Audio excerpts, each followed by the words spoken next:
নমস্কাৰ সকলোকে মই কাশ্মীৰে স্বাগতম জনাইছোঁ মোৰ ইউটিউব চেনেলৰ অন্য এটা ভিডিঅ'লৈ আৰু সকলোৱে অৱগতই চাগে মই বহুত দিনৰ পৰা কৈ আছিলোঁ যে মই মল্লিকা দাস গ্ৰন্থখনিৰ প্ৰথমটো খণ্ড সোনকালে আগবঢ়াম হয় আজি মই সেই খণ্ডটি আগবঢ়াবলৈ আহিছোঁ তাৰ আগতে আপোনালোকক অৱগত কৰাব বিচাৰিছোঁ এই গ্ৰন্থখনিৰ বিষয়ে এই গ্ৰন্থখন পোনপ্ৰথমে সংস্কৰণ হৈছিলে 1969 চনত আৰু অষ্টম সংস্কৰণ 2024 মাজতে ইয়াৰ প্ৰকাশ অৰ্থাৎ সংস্কৰণ বন্ধ হৈ গৈছিলে বহুত বছৰ নাই কমেও সপ্তম সংস্কৰণ 2011 আৰু এতিয়া বৰ্তমান 2024 অৰ্থাৎ 10 বছৰৰ পিছত এখন পূৰ্ণ প্ৰকাশ পাইছে আমাৰ পঢ়ুৱৈসকলৰ মাজলৈ আগবঢ়াই দিছে আৰু এই গ্ৰন্থখনৰ লেখক হৈছে ধনচন্দ্ৰ দাস এই গ্ৰন্থখনৰ বিষয়ে মই জানিব পাৰিছিলোঁ মোৰ মাৰ পৰা মোৰ মায়ে যিহেতু বহুত কিতাপ পঢ়ি ভাল পায় আৰু তেওঁ মোক এই কাহিনীটোৰ বিষয়ে অকণমান অৱগত কৰাইছিলে যে আৰু মোক মায়ে গ্ৰন্থমেলাত এই গ্ৰন্থখন বিচাৰিবলৈ প্ৰায়ে কয় আৰু মই বহুত বছৰৰ পৰা বিচাৰি আছিলোঁ কিন্তু পোৱা নাছিলোঁ মানে এইটোৱে কথা যে মই সংস্কৰণৰ পৃষ্ঠাটি দেখি গম পাইছোঁ যে 2011 চনতে শেষ সংস্কৰণ হৈছিলে আৰু তেতিয়াৰ পৰা এতিয়াৰ মাজত বহুত পাৰ্থক্য সেইকাৰণে মানে মই যেতিয়া এই গ্ৰন্থমেলা আহে প্ৰত্যেকখন ষ্টলতে সুধোঁ আৰু কয় যে সেইখন প্ৰকাশ বন্ধ হৈ গৈছে মোক কয় বহুত পুৰণা কিতাপ হয় মই কওঁ পুৰণা কিতাপে বহুত ধুনীয়া কাহিনী মই বিচাৰি আছোঁ আৰু তাতোতকৈ সৌভাগ্যবশতঃ মানে ভাল কথা আৰু এইবাৰ গ্ৰন্থমেলালৈ প্ৰথম 2024 চনৰ গ্ৰন্থমেলাত প্ৰথম গৈয়ে যোনখন বুক ষ্টলত সোমাইছোঁ তাৰ সন্মুখতে ধুনীয়াকৈ মল্লিকা দাস কিতাপখনি ওলাই আছিলে আৰু মই দেখি খুবেই আনন্দিত হৈছিলোঁ আৰু লগালগ তেতিয়াই কিনিছোঁ ইমান পুৰণি এখন কিতাপ হয়তো ইয়াৰ বেটুপাতটো আগতেও বেলেগ আছিলে মই বহুতো চেনেল চাইছোঁ ইউটিউবত পাইছোঁ কিন্তু এতিয়া বৰ্তমানৰ বেটুপাতখনো সলনি কৰি দিয়া হৈছে তথাপিতো ইয়াৰ কাহিনী কিন্তু একেই আছে এতিয়া আহকচোন শুনো ইয়াৰ প্ৰথমটি খণ্ড অনবৰতে ধপ ধপ ধাপ ধাপ অবিৰাম শান্তি নাই ওচৰ চুবুৰীয়াবোৰৰো আমনি লাগিছে চাগৈ পুৱাই 7 বজাৰ পৰা ৰাতি 10 বজালৈকে অহা আহিছে যোৱা গৈছে দৰ্জা খোলা 10 বজাতে কৰ্মচাৰীসকলৰ দলবদ্ধ প্ৰৱেশ 5 বজাত দলবদ্ধ প্ৰস্থান প্ৰেছৰ দুৱাৰমুখত কত কেইখন ৰিক্সা কেইখনে কাৰ কি চাইকেল সময়ে সময়ে দুই এখন মটৰ এটা কৰ্মব্যস্ত অনুষ্ঠান লোহাৰ ক্লান্তিহীন হুইচেলবোৰৰ ঘণ্টা মিনিট ছেকেণ্ডৰ দৰে ঘূৰি আছে অবিৰাম প্ৰেছ কম্পজিটৰবোৰৰ ভিতৰত নিজৰ শান্ত মনোযোগ তাৰ ভিতৰতে ধপ ধপ ধূপ ধাপ শব্দ মেচিনবোৰ সকলোৰে ওপৰত আধিপত্য বিস্তাৰ কৰি এটা অৰ্থহীন বক্তৃতা দি গৈ আছে সুদীৰ্ঘ এটা কোৰাছ প্ৰেছ ঘৰটোৰ ওপৰত ভাগত আছে এখন ছাইনবোৰ্ড লিখা আছে নগাঁও প্ৰেছ চলি আহি আছে ভালেমান বছৰ বোধ কৰোঁ চলি থাকিব আৰু ভালেমান বছৰো প্ৰেছ ঘৰটোৰ খেৰবোৰ নাইকিয়া হৈ মাজে মাজে ঠিক দেখা যায় যেন ঠায়ে ঠায়ে চলি সৰি নাইকিয়া হৈ যোৱা এজন বয়োবৃদ্ধ লোক আৰু কেইটামান দিন বাদ চোৱা যাওকচোন নচলে বৰষুণৰ আগে আগে কিবা এটা সুবিধা কৰিব নোৱাৰিলে দিগদাৰ কৰিব মাৰলিবোৰেও ঘূনে ধৰিছে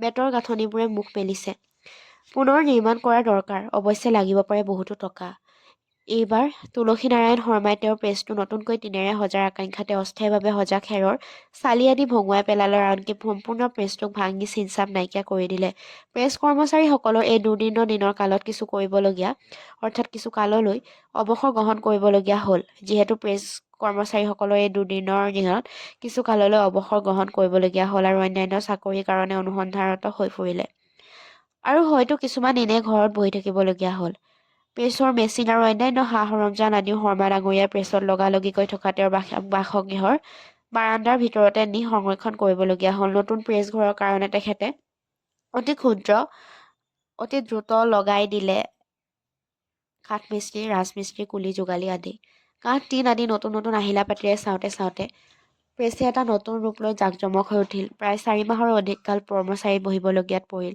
এটা শুভ দিন বাৰ তিথি নক্ষত্ৰ আদি নোচোৱাকৈ তেওঁ মাঘমহা প্ৰেছৰ গৃহ আৰম্ভ কৰাৰ লগতে প্ৰেছটো প্ৰৱেশ কৰিলে ধৰ্মৰ অপেক্ষামান সেই প্ৰেছৰে কৰ্মচাৰী কিছুমান আকৌ ফিৰি আহিল তেওঁৰ নৱনিৰ্মিত প্ৰেছলৈকে তাকৰ হোৱাত আৰু কিছুজন কৰ্মচাৰীৰ কাৰণে তেখেতে আহৰণ কৰিবলগীয়া হ'ল নতুন মানুহ প্ৰেছৰ তেওঁ ঘৰে বাৰাণ্ডাতে পৰি থকা প্ৰিণ্টিং মেচিন সা সৰঞ্জাম আহিলা পাতি আদি শৰ্মা ডাঙৰীয়াই সুন্দৰকৈ মুচাই কুচাই আকৌ আনি স্থাপন কৰিলেহি নতুন প্ৰেছৰ লগে লগে তুলসী শৰ্মাৰো আহিল এটা নতুন অনুপ্ৰেৰণা তেওঁৰ অন্তৰত জাগি উঠিল নতুন প্ৰেছৰ পৰা এখন নতুন মাহিলী আলোচনী প্ৰকাশ কৰিবলৈ আলোচনী খুলিবলৈ হ'লেও লাগিলে তেওঁক অন্ততঃ অসমীয়া ভাল বুটপুটি থকা সম্পাদক সকলো সময়তে অসম্পূৰ্ণ মাত্ৰ ৰ'ল এটি ভাৱনা এবাৰ তেখেতে যোগাৰ কৰিলে নতুনকৈ কেইজনমান আৰু কম্পজিটৰ প্ৰেছমেন, টাইপিষ্ট আৰু প্ৰেছ মেকানিক। তাৰ লগে লগে তেখেতে কলিকতাৰ পৰা নানান ধৰণৰ অসমীয়া ইংৰাজী নতুন টাইপ, মনোটাইপ, মেচিন আদি প্ৰেছত আনি প্ৰেছ সুস্থ সুন্দৰ কৰি ৰাখিলেহি। নিজে গঢ়ি তোলা এখন ছপাশালৰ পূৰ্ণ পয়োভৰ আৰু সুন্দৰ সৌষ্ঠৱ শৃংখলা দেখি মাহিলী আলোচনী খোলাৰ উদম্য তুলসী শৰ্মাৰ অন্তৰত আপোনা আপুনি উদ্ভাসিত হ'বলৈ ধৰিলে। তেওঁ বিচাৰিলে এজন অভিজ্ঞ সম্পাদক, অন্ততঃ BA অনাৰ্ছ লাভ কৰা। সেইমতে তেখেতে আছাম ট্ৰিবিউন আৰু নতুন অসমীয়াত সম্পাদক বিচাৰি দিলে। এডভাৰটাইজমেণ্ট নিবনুৱা সমস্যাৰ দিনত শিক্ষা বহুত যুগত আহিল বহুজনৰ বহু দৰখাস্ত। BA MA পাছ কৰা প্ৰাৰ্থীৰ অন্ত নাই। চাকৰিৰ কাৰণে খাতিৰ ধৰিবলৈ তেওঁৰ ঘৰলৈ কতজন নহা মানুহো আহিবলগীয়া হ'ল। তেওঁ অৱশ্যে সেইবোৰলৈ তিলমাত্ৰও কৰ্ণপাত নকৰিলে। তেওঁ মাত্ৰ বাৰুকৈ ইয়াকে বুজিছিলে যে তেওঁৰ মাহিলী আলোচনীখনে যাতে এজন অভিজ্ঞ পাকৈত সম্পাদকৰ হাতৰ পৰাই প্ৰকাশ পাই উঠে। বাহিৰে ভিতৰে শৰ্মা ডাঙৰীয়া তেওঁৰ আত্মীয় স্বজন বন্ধুবৰ্গৰ আগত কেৱল তেওঁৰ প্ৰেছৰ কথাকে বখীয়াবলৈ ধৰিলে। ইটোহে কৰিম, সিটোহে কৰিম, এইবোৰ ইটোৱে সিটো আনিম, সিটোহে আনিম ইত্যাদি ভৱিষ্যতবাণীৰে তেওঁ অতিষ্ঠ হৈ উঠিল। কিয়নো সেই সময়ত নগাঁৱৰ ভিতৰত তেনেকুৱা এটা সমৃদ্ধশালী ছপাশালত আৰু ক'তো হৈ উঠা নাছিলে। পিছে শৰ্মা ডাঙৰীয়া প্ৰেছৰ সম্পাদক পদত নিযুক্তি কৰিলে কাক? হৃদয় বৰুৱা, চন্দ্ৰকিশোৰ চৌধুৰী, সাৰদা গোস্বামী নে শংকৰলাল দাসক?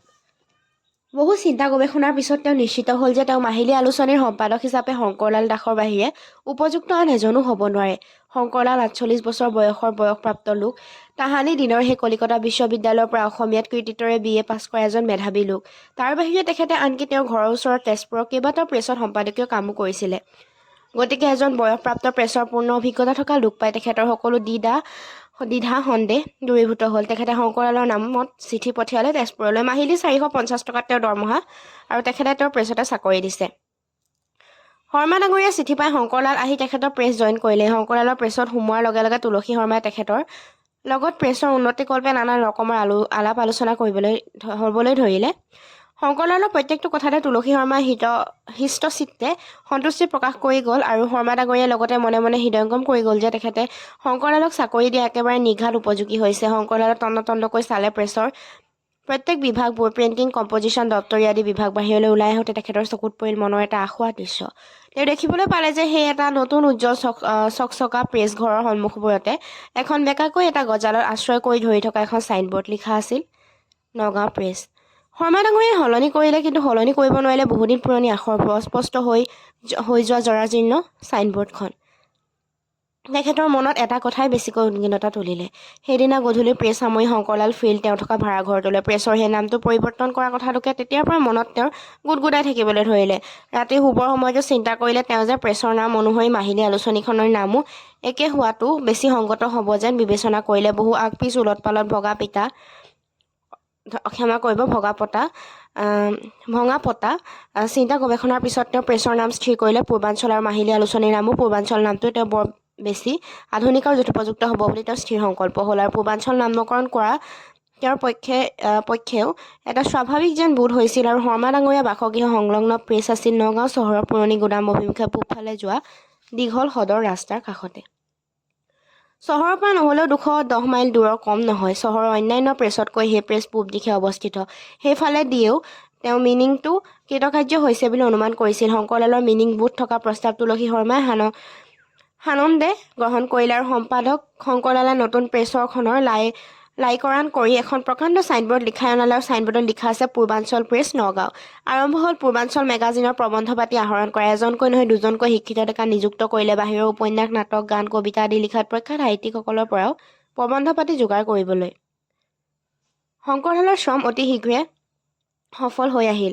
গল্প, গান, কবিতা, অন্যান্য নানান সাহিত্য সজোৰে প্ৰথম সংখ্যা পূৰ্বাঞ্চল দেখা দিলে এক নতুন আড়ম্বৰপূৰ্ণ সা-সজ্জাৰে। শংকৰলালৰ নিৰ্দেশ মতে বেটুপাতৰ চিত্ৰাংকন কৰা হৈছিল এক আকৃষ্টপূৰ্ণ ছবিৰে। প্ৰথমে প্ৰকাশ বুলি ক'লে যি ২০০০ মাত্ৰ পূৰ্বাঞ্চল ছপা হৈছিল আৰু সি নিঃশেষ হৈ গ'ল চকুৰ প্ৰচাৰতে।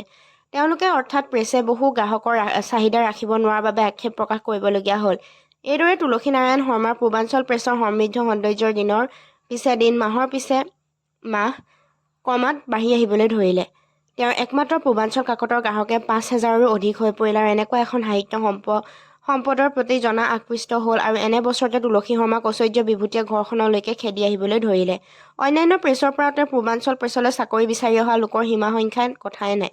শংকৰলালৰ এইখিনিতে আৰু এটা বিশেষ কৃতজ্ঞ আছিল যে তেওঁ পূৰ্বাঞ্চল ওলোৱাত মাহৰ পহিলা সপ্তাহ কোনোদিনে চেৰাই নগৈছিল। ই এটা শৃংখলাপূৰ্ণ বিশেষত্বৰ কাৰণে গ্ৰাহকসকলৰ পৰা কোনো ৰূপ আপত্তি অভিযোগ বাতৰি পোৱা নগৈছিলে। মুঠৰ ওপৰত প্ৰেছত শংকৰলালৰ উপস্থিতিত এক মণিকাঞ্চন যুগ হৈ পৰিছিল। অন্যহাতে প্ৰেছৰ সম্পাদকীয় সম্পৰ্কতকৈ অধিক ঘনিষ্ঠ সম্পৰ্ক হৈ গঢ়ি উঠিছিল তুলসীনাৰায়ণ শৰ্মাৰ পৰিয়ালবৰ্গৰ লগত। শৰ্মাৰ পৰিবাৰ শ্ৰী কমলা দেৱীয়ে নিজৰ ঘৰৰ পৰিয়ালজনৰ দৰে আপোন কৰি ল'লে শংকৰলালক আৰু তেওঁৰ একমাত্ৰ পুত্ৰ ধীৰেন শৰ্মাই তেওঁক খুৰাদেউ সম্বোধনেৰে অতিকৈ নিজৰ যেন কৰি ল'লে। দুপৰীয়া 1 বজাৰ পিছত প্ৰেছত কৰ্মচাৰীসকলৰ টিফিনৰ কাৰণে আধা ঘণ্টা ছুটী হয়। সেই সময়ত কৰ্মচাৰীসকল গুচি যায় ওচৰৰ চাহ হোটেলখনলৈকে। কিন্তু সেই সময়ত আনকি কমলা দেৱীয়ে ধীৰেনৰ হতুৱাই শংকৰলালক প্ৰেছৰ পৰা মতাই আনি নিজৰ বাসগৃহৰ ভিতৰত নি তেখেতক চাহ জলপান দিয়ে। শংকৰলালৰ প্ৰতি তুলসী শৰ্মাৰ বাহিৰেও তেওঁৰ পত্নী পুত্ৰৰ আদৰ অভ্যৰ্থনাহে অধিক হৈ পৰিল। শংকৰলালে ধীৰেনক নিজৰ ল'ৰাৰ দৰে স্নেহৰ চকুৰে চাবলৈ ধৰিলে। প্ৰেছৰ বাহিৰেও শৰ্মাৰ ঘৰৰ প্ৰতি শংকৰলালত এটা সুকীয়া পবিত্ৰতাৰ সৃষ্টি হৈ উঠিল। দিন এনেকৈ অতিবাহিত হৈ যাবই ধৰিলে। শংকৰলালে আনকি তেওঁৰ নিজৰ ঘৰ তেজপুৰৰ কথাও বৰ বেছিকৈ ভাবিবলৈ সুযোগ নাপাইছিলেই। নিয়মিত ৰূপে তেওঁ মাত্ৰ তেজপুৰত থকা তেওঁৰ পত্নীৰ পৰা চিঠি পত্ৰ পাই আছিলে আৰু মাজে মাজে অৱসৰমতে শিলঘাট হৈ তেওঁ কেতিয়াবা ঘৰলৈ অহাৰ সুযোগ ঘটিছিল। এয়াই আছিল মল্লিকা দাসৰ প্ৰথমটি খণ্ড আৰু এইখিনি পঢ়োঁতে মোৰ কিবা ভুল হৈ যাবও পাৰে, তাৰ বাবে মই আপোনালোকৰ ওচৰত ক্ষমা প্ৰাৰ্থী। আৰু দ্বিতীয়টি খণ্ড মই অতি সোনকালে আপোনালোকৰ মাজত আগবঢ়াম। তাৰ কাৰণে আপোনালোকে অধীৰ আগ্ৰহেৰে বাট চাব বুলি মই আশা কৰিছোঁ আৰু প্ৰথম খণ্ডটি যাতে আপোনালোকে ধুনীয়াকৈ আঁকোৱালি লয় আৰু মল্লিকা দাসৰ জীৱনটিৰ বিষয়ে আপোনালোকে অতি সোনকালেই গম পাব আৰু দ্বিতীয় খণ্ডটি মই সোনকালে আপোনালোকৰ আগত লৈ আহিম। ধন্যবাদ।